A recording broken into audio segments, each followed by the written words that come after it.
नमस्कार, मैं शालिनी और आप देख रहे हैं नेशन 9 टुडे, आम जनता की आवाज। आइए बढ़ते हैं आज की बड़ी खबर की ओर। बंद कमरे में हुई बैठक में भी गिड़गिड़ाया पाकिस्तान। भारत की गैर मौजूदगी के बीच यूएनएससी में भी किरकिरी। भारत पाकिस्तान के बीच बढ़ते तनाव के बीच संयुक्त राष्ट्र सुरक्षा परिषद ने बंद कमरे में अहम बैठक की।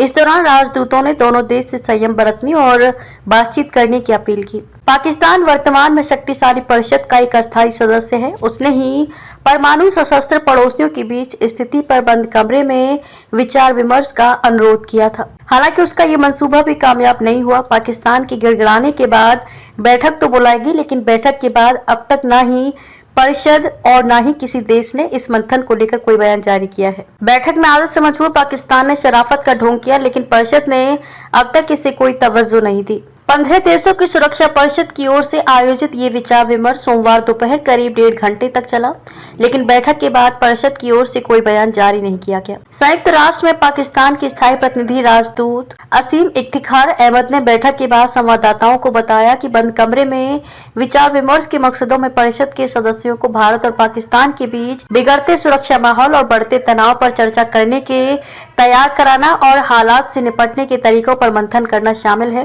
बैठक में टकराव से बचने की कवायदों पर विचार विमर्श भी शामिल है, जिसके गंभीर परिणाम हो सकते हैं। दुनिया के कई देशों के सामने पाकिस्तान के नाक रगड़ने के बाद मई महीने के लिए परिषद के अध्यक्ष ग्रीस ने सोमवार दोपहर को बैठक निर्धारित की थी। बंद कमरे में हुई ये बैठक यूएनएससी चैम्बर में नहीं हुई, जहां परिषद के सदस्य घोड़े की नाल जैसी मेज पर बैठते हैं। बैठक चैम्बर के बगल में एक परामर्श कक्ष में हुई। बातचीत के रास्तों को अपनाने का आह्वान राजनीतिक और शांति निर्माण मामलों और शांति संचालन विभागों में मध्य पूर्व एशिया और प्रशांत के सहायक महासचिव ट्यूनीशिया के खालिद मोहम्मद खैरी ने दोनों विभागों डीपीपीए और डीपीओ की ओर से परिषद को मामले से अवगत कराया। बैठक से बाहर आकर उन्होंने कहा कि संघर्ष को संवाद के जरिए शांतिपूर्ण तरीके से हल किया जाना चाहिए। स्थिति फिलहाल अस्थिर है, इसलिए बातचीत के रास्तों को अपनाने का आह्वान किया गया।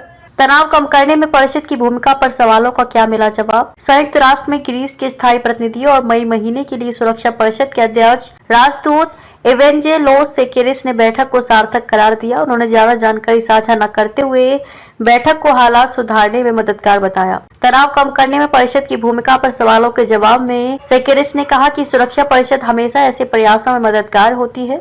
यूएनएससी की बैठक से पहले यूएन में भारत के पूर्व स्थायी प्रतिनिधि राजदूत सैयद अकबरुद्दीन ने पीटीआई से कहा था कि ऐसी चर्चा से कोई सार्थक परिणाम की उम्मीद नहीं की जा सकती है। अगर संघर्ष या तनाव में शामिल कोई पक्ष परिषद की अपनी सदस्यता का उपयोग करके धारणाओं को आकार देने का प्रयास करता है तो इसका कोई भी मतलब नहीं निकलता। भारत ऐसे पाकिस्तानी प्रयासों को विफल करेगा। भारतीय कूटनीति के सामने पाकिस्तान ढेर। बैठक के बाद सैयद अकबरुद्दीन ने कहा, अतीत की तरह आज भी पाकिस्तान का दिखावा विफल रहा। जैसा कि हम सभी को उम्मीद थी, परिषद की ओर से कोई सार्थक प्रतिक्रिया नहीं आई। भारतीय कूटनीति ने एक बार फिर सुरक्षा परिषद के हस्तक्षेप की मांग करने के पाकिस्तानी प्रयासों को सफलतापूर्वक विफल कर दिया है। खबरों में अब तक के लिए बस इतना ही। फिर होगी आपसे मुलाकात, तब तक के लिए नमस्कार और देखते रहिए नेशन 9 टुडे। ऐसे ही लेटेस्ट अपडेट पाने के लिए हमारे चैनल को सब्सक्राइब करें और तुरंत नोटिफिकेशन पाने के लिए बेल आइकन प्रेस करना ना भूलें। यदि आप हमें फेसबुक या इंस्टाग्राम के माध्यम से देख रहे हैं तो हमारे पेज को फॉलो जरूर करें। धन्यवाद।